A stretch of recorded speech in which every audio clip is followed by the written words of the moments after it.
How do you work with a hybrid event production team, particularly when it comes to coordinating with on-site AV teams? What is the special sauce? Well, hello and welcome to another casual conversation, bridging the hybrid event production gap. And my name's Roger Courville, and welcome to V2's Thought Leader Conversation Series. And I'm really excited to have our guest with you today. You know that here we connect really specialized use cases with really specialized platforms, not using the generic stuff. But we're not here to talk about us, because one of the pleasures of my life today is that Julie Migliacci is here with us, legit fellow, what would you call her? Guru, co-founder, owner, cat herder at Revent Consulting, a lot of legit 2 decades of experience in virtual and hybrid, from small organizations to big ones. But celebrity fundraisers, premiere cooking shows, she's done lots of cool stuff. And we're going to kind of start, we won't end, but we'll start with how do we coordinate on-site and online crews? She currently resides in Boston, Mass, after having been born and raised in France and lived in 4 countries. Welcome, Julie. Thanks, Roger. I'm so happy to be here today. Well, grab your coffee and let's roll. Hey, any gaps before we open it up with that kind of like meat question? Tell us who you are and what you do. Sure. So, as you said, my name is Julie. I'm one of the co-owners of Revent Consulting. We're an event planning company that specializes in hybrid and virtual events, and have been in the space for 15 years. So, have seen the evolution of what virtual means, and also what's really exciting now post-pandemic is what is hybrid now, because I think people are expecting more from it than they did pre-pandemic, which is really fun. Yeah, truer words could not be spoken. Well, so let's talk about bridging that gap. Maybe just as a starting place, let's talk about coordinating the online team and the on-site team. What's the most important thing to remember? I think one of the big things that we're seeing post-pandemic, so pre-pandemic, a hybrid event was considered just pointing a camera at the stage, and the web audience was just digesting, similar to a TV show, what was happening in the room. Ding, ding, There was ding. really no, right? Yeah. Which now, thankfully, and I'm really excited about this, is post-pandemic, people are demanding more interaction with the room, and they're asking for it. And if you see people are like, oh, I don't like hybrid, often it's because they've only experienced the television watching portion of hybrid, Right. not a great virtual event as part of an in-person event. Yeah. So I think that's where we're heading. It's really cool that it's coming from the audience. They want more, and I think we should give them more. You know, since we're just having a cup of coffee, let me throw a long range idea at you and tell me if you agree, disagree. Totally okay to disagree. But oftentimes, to your point, because you're dead on, we got this in-person event, and the afterthought is the hybrid crew. And we're happy if some people show up, but they're basically just passive flies on the wall. But what happens when somebody's 500 person event has 5,000 people online? Now, where is your emphasis, right? From speaker prep to, oh my gosh, who's the more important crew to audience to serve? I mean, I'm just curious if, I realize that might be a far reaching kind of thing, but I'm just curious. Does that make Well, sense? Do you think people will show up and make that switch? Or are people going to just always be navel gazing with regard to the on-site portion? I think people traditionally, when you're looking at the true hybrid, so full virtual audience, full in-person audience, their comfort level is to focus on that in-person audience. That's people's comfort, because they know that, they know exactly what to do. There's the checklist, like let's feed them, entertain them, and then make sure they can mingle. It seems it's a lot of work. I don't want to belittle that, but that's been the comfort point. So I think now a lot of traditional event planners are tasked with this whole other audience. And sometimes we've seen it where the web audience is bigger than the in-person audience. And how do you do both well? And I think that's where a lot of people hit that roadblock. And our approach to it has been to flip it on its head a little bit, where we look at it as 2 events. not one event, first of all. So we're going to go and make a great in-person event. We're going to really tap into what's great about being in person, which is being together, breaking bread, networking, bumping elbows, all those things that are really hard to replicate online, honestly. Really focus on those and hone in for that for the in-person event. And then we're going to, on the side of that, create a great virtual event, which what are the benefits of great virtual? Being able to meet people from all over the world simultaneously, being able to click of a button, depending on what platform you're on, exchange information and ideas, the ability to break time and space. So you don't necessarily need to watch the content live anymore while still being able to interact with a speaker post event. So really take advantage of all those things, create a great virtual event, and then merge them at certain points.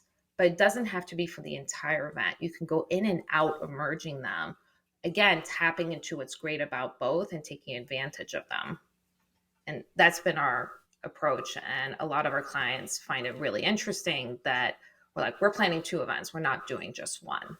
And to really look at it that way. Interesting. I'm just curious, when you're talking to somebody like a potential client, Yeah. does that help them make sense of the virtual part in a different way? And let me share with you my presupposition behind the question. Sure. The question is, when you're talking to somebody who's planning a hybrid event, does it help to start them thinking about it as 2 events? And the presupposition behind that is often I have seen that person whose primary thought pattern has been in person still. It's pretty rare I'm seeing somebody that actually is thinking hybrid right out of the box, right? Yeah. And when someone's thinking about planning events in person, their version of technology is the AV crew that's on site, right? And the AV crew, of course, particularly since COVID hit, their answer is, well, of course, we can stream that out, which of course is how we ended up with the passive television model before, right? Here's your link, send that out. But the on-site AV team, their expertise hasn't been saying, how do we bridge the gap? No. How do we help people interact?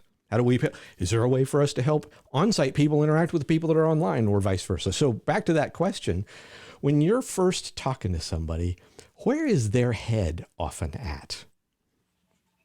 They often, I find that now everybody's experience, same way at the beginning of the pandemic, everybody was just jumping into virtual. And then about 6 months in, people started getting a sense of what was good and what was bad virtual. Like the education was steep. I think now with hybrid, that same education is happening. So people are experiencing great hybrid. They're also experiencing atrocious hybrid. I recently experienced a hybrid where it was an iPad passed around the room. That is not hybrid. Everybody listening. That's not hybrid. It's really bad. Don't do it. Why does it sound like we're in a gymnasium here? It was. I was one of the iPad attendees, and I had it was like a toddler running around a room with an iPhone. It was terrible. So I think people are starting to see the legwork that needs to go into great hybrid. And if they're raising their hand and reaching out to a company like mine, they know they need help and they know they need the expertise. And it's often we tell them right away, hey, we've been doing this for 15 years. We're going to give you a warm hug and we're going to shepherd you through this process. And the process doesn't have to be hard. It could really simple little tweaks to your agenda and to your show will make a huge difference. One of the simplest things you could do when you do a hybrid is that first speaker that hits that stage that day looks back at the camera in the back of the room, makes virtual eye contact with that web audience, welcomes them, and then celebrates them for choosing to stay in their pajamas instead of getting dressed and coming. And what does that do? That acknowledges the web audience. You've made eye contact with them. You've communicated with them. You've also alerted the in-room audience that there is a web audience and to expect them to be part of the show. And you're telling the web audience, you are part of this as well. And that doesn't cost any money. That's just a simple little tip. So showing them that, yes, we could go crazy with and bringing the web audience on stage and doing all these things. You can even now get an avatar of a virtual speaker, like Star Trek style, I know. brought onto the stage. Is so cool. Cost a lot of money still. Maybe one day it'll be inexpensive.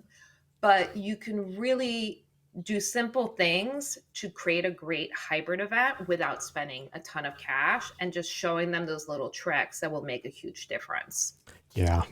They've got to be willing, right? Some will, some won't. Or what next? Just out of curiosity, what question do you wish that clients asked you? It's as simple as, how do I engage my web audience? Because a lot of them are still in that television watching mode. And for us, it's us sort of pushing them in that direction of thinking differently about it.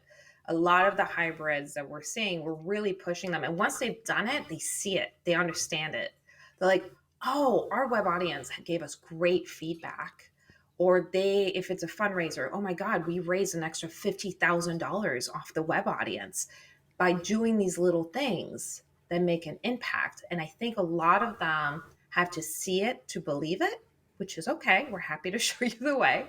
But that's the big question. Right. And we're starting to see the clients ask that question. And it seems so like that's literally the topic of today, but it's not asked. Right. And if you're planning a hybrid event, whoever your producer is, ask them, because we all have our little tricks. Right. Like, let us tap into them for you. To put an exclamation point behind that, and my version of that would be, don't start with the AV team on site. That I'll share with you why. It takes nothing away from AV teams. There's some killer on-site AV teams, right? Great AV teams, but they're great at AV. Let them be great at AV. Right. And what you just described, I'm going to put this exclamation point behind what you just described. What you just described is saying, how do we connect with people? Not connect to, but connect through. Whether it's how you coach that, opening speaker to just even acknowledge, right? Let alone involving the online audience. Right, exactly. So, yeah. And, the economists call some things experience goods. What you just described is an experience good, right? I don't know what it is, but I know that was a lot better.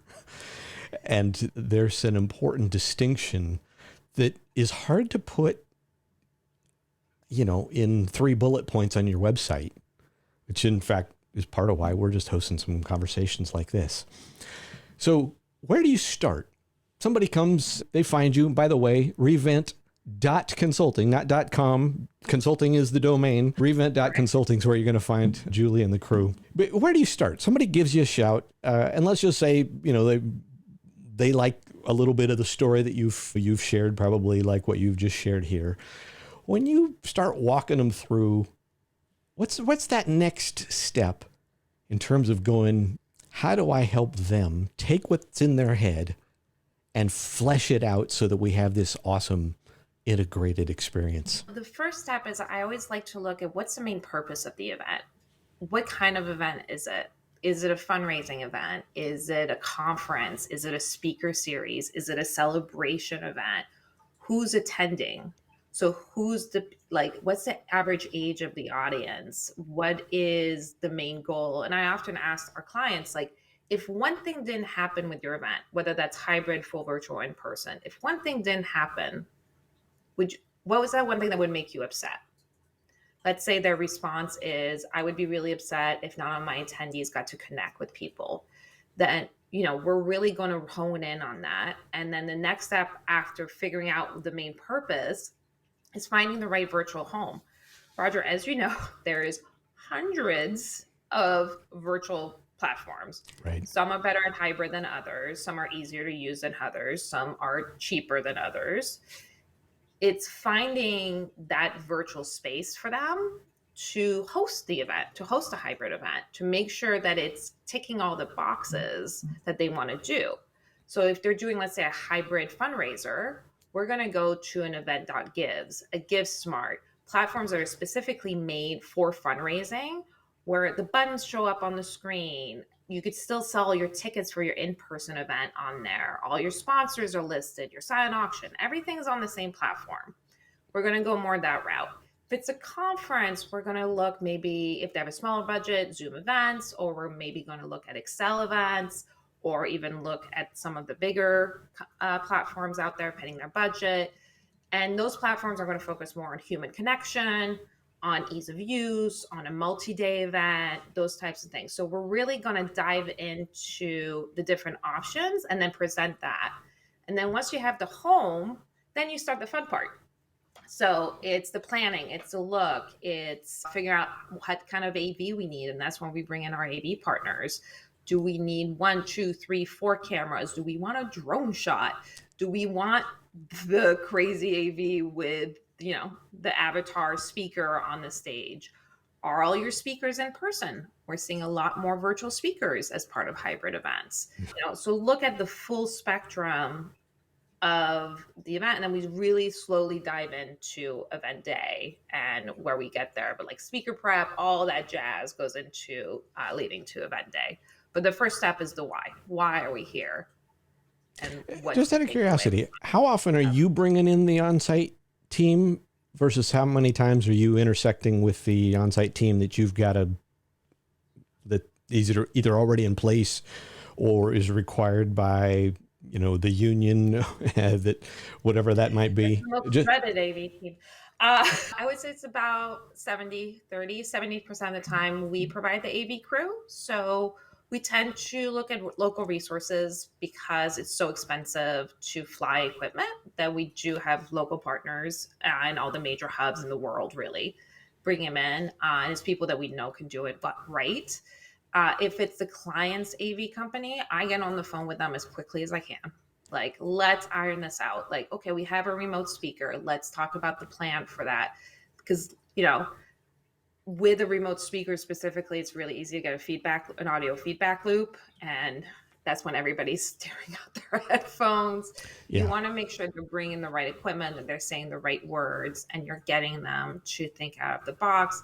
Even for a simple hybrid, where it's on Zoom meeting, simple as can be, the number of AV crews that are booked by our clients, and I get on the phone with them and I'm like, hey, what's the plan for PowerPoints?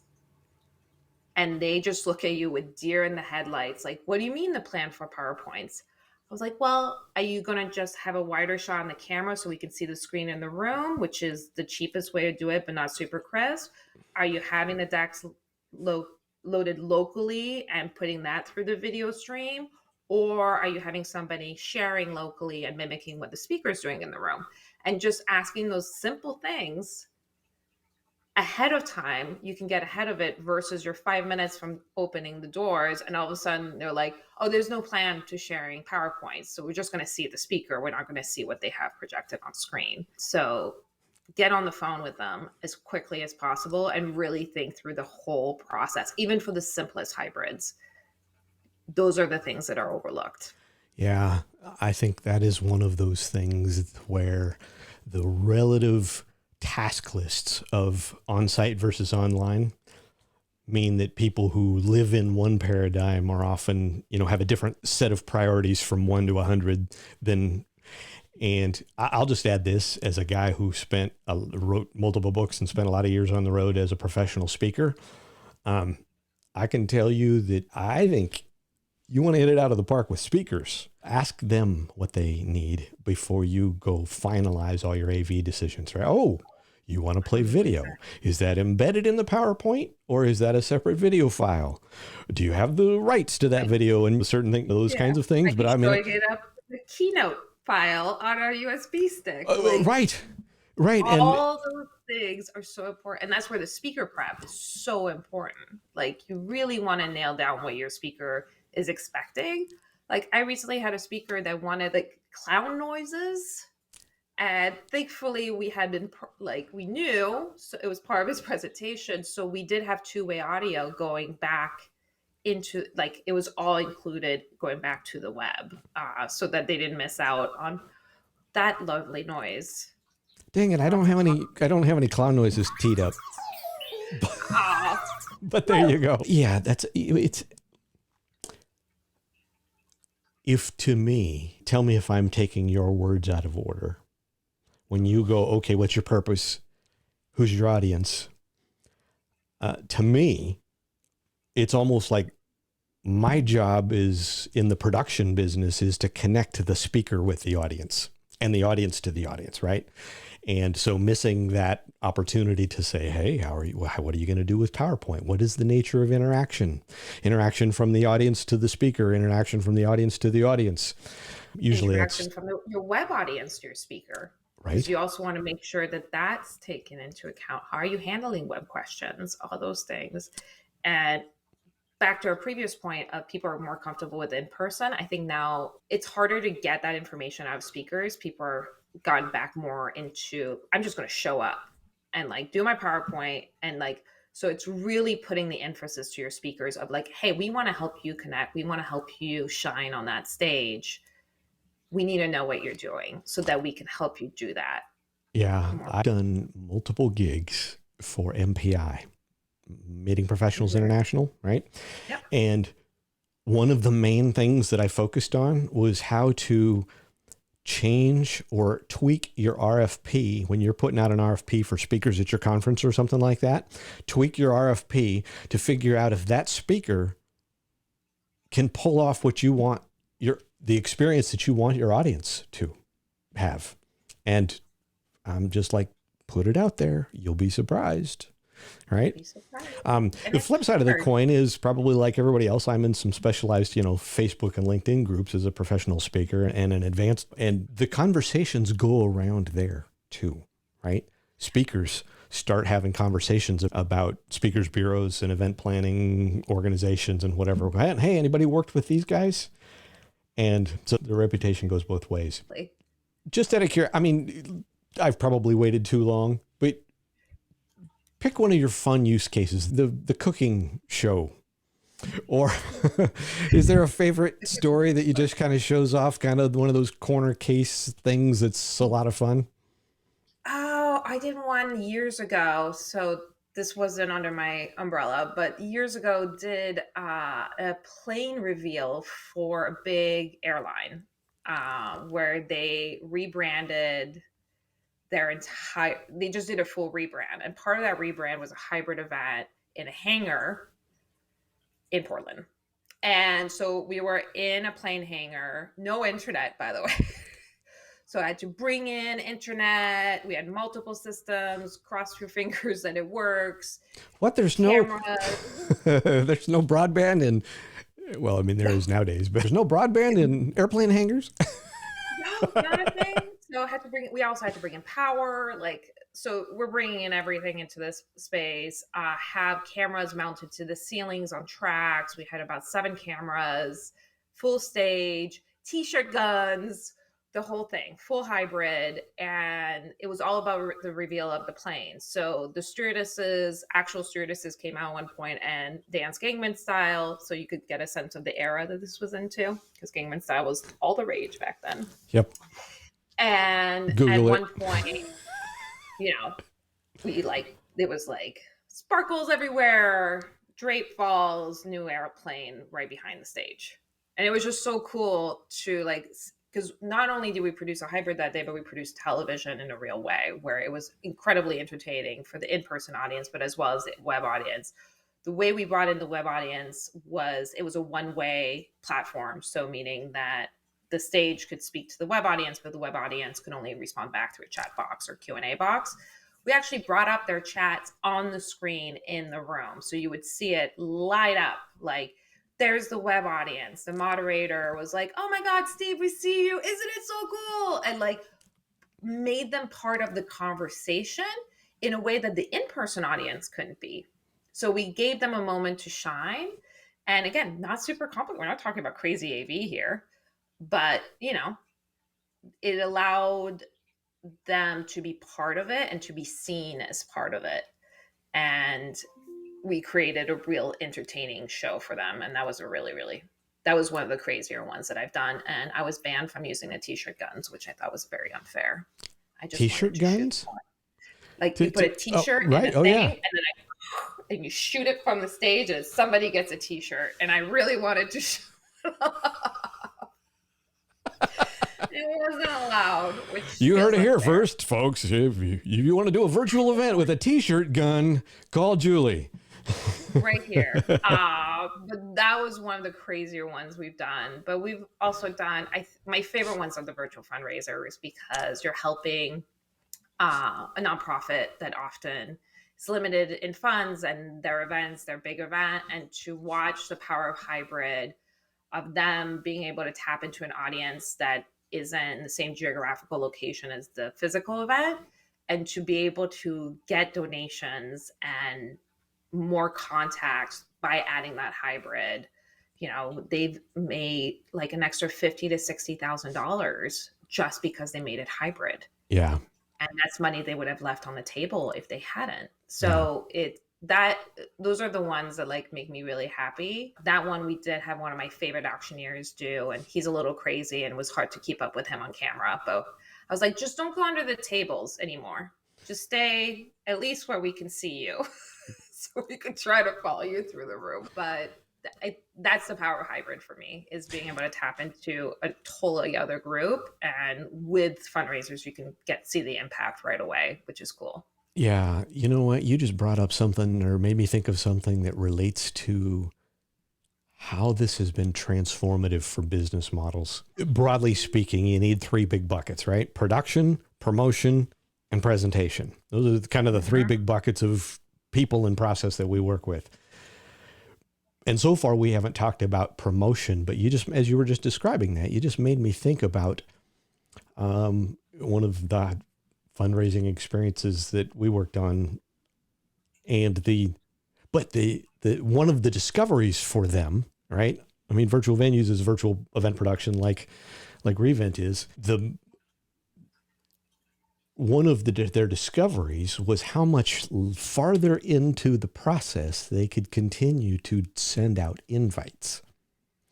Because I'm not planning, if somebody's showing up to the online version, I don't necessarily have to plan in-person capacity and food and those kinds of things in the same way. And to your point, and I'm giving you credit for this, you could blend some lead generation, someone, a little bit of the forward to a friend or that kind of thing that can be very, you can do that functionally right up to the beginning of the event, as opposed to needing some form of a cutoff or saying there's an at the door fee. Yeah. Yeah.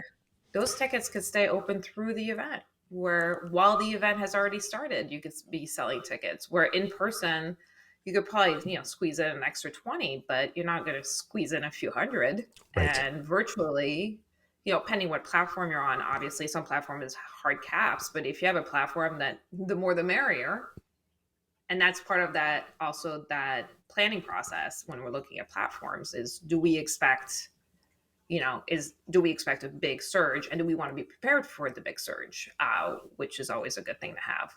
You don't have four walls you're stuck into. You can spread them as you need. And unlike when Julie and I started in this business a long time ago, and sadly I'm, as you can tell, way older than she is, there used to always be a hard cap. It was like, all right, we've got 200 lines booked. Oh, you want 201? Sorry. Fortunately, that's not the case. It was the VP or something. It was always the executive that was number 201. Yeah, maybe one of these days we'll do one of these and talk about blooper stories, and I've got a huge one on that one.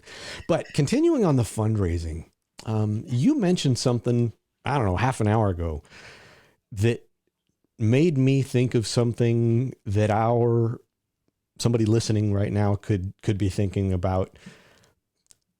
And that was age.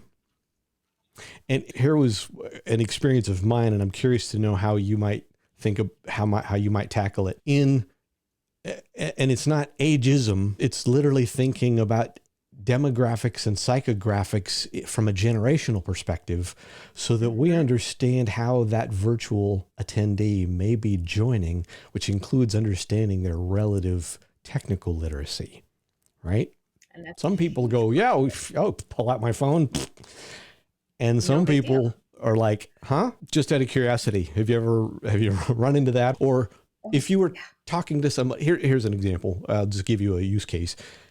if you were to do a fundraiser, and of course they're heavy hitter donation people, using our patrons are people of means, which more often than not have more as opposed to less gray hair. What do you do when you know you're going to be working with an audience that may have either a lower level of technical literacy, or they just don't spend all day in front of a browser like you and I do?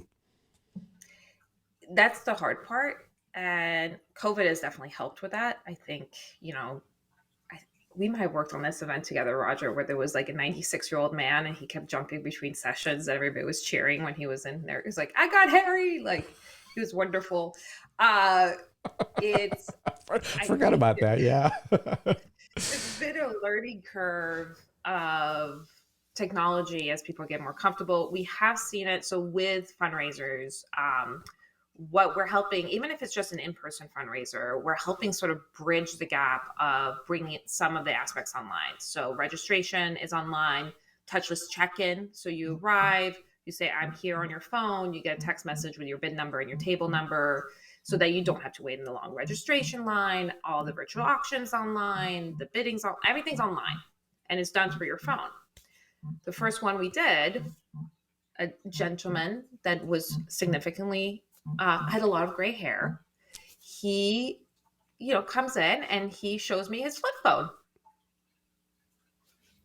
He did not have an iPhone or Pixel or whatever. He did not have a smartphone. And so we were all of a sudden in the situation that was a little bit difficult. But what we did is we're like, sir, you come see me.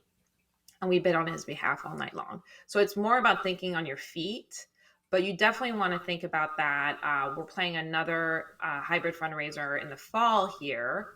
And the average age, I was told, is 78. And we're not bringing everything online for this one. We decided not to, because of the age of the audience would divert them from participating if you brought it online. However, if you're trying to go after a younger audience, so specifically in the fundraising world, I think there is this expectation from the certain generations that in order to do a fundraiser, you have to sit down, you have to eat the rubber chicken, it's a 4-course dinner and a 2-hour stage show.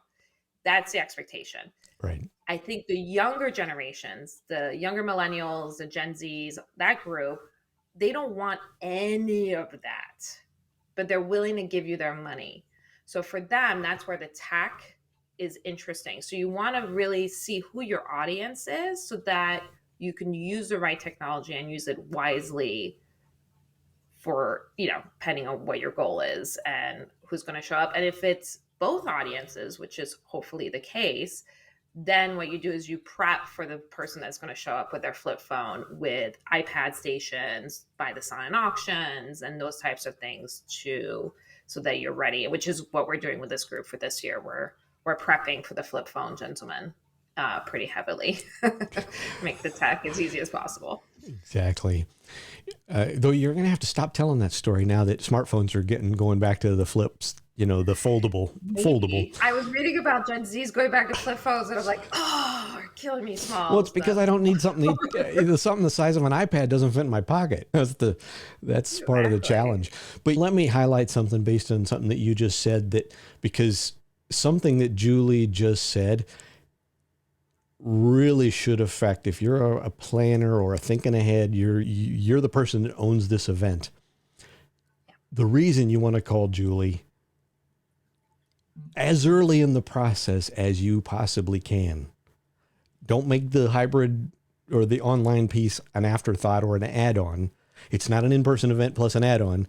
You want to get Julie involved as early as possible, is because of something like thinking through the gamification based on the demographic or psychographic of your audience, right? When you're inviting them all to the local, we rented out the art museum and we're doing the banquet, you don't care if they're 19 or 90 and have a flip phone or not. And yet, right? So thinking through that user experience really... Go ahead. If you want to move your check-in online, so it's touchless check-in, you don't have those huge lines to get into your event. You need that registration needs to start Right. You don't want to have to backtrack a registration and be like, oh, wait, we're using a platform that doesn't allow for this, but we really wanted this. Because now you have to move all your registrations, you have to recreate a site. It's this whole process and you're doing double work. So definitely get a me or somebody like me involved in the infancy stages. Because even if you think you might not take it hybrid, having a platform that allows you to take it hybrid, that's set up properly and supports your in-person event, like start good with that, like find the right home for all of that as quickly as possible. As we're moving toward wrapping up here, let's talk about build versus buy. Right? Do you change your own oil or go to Jiffy Lube?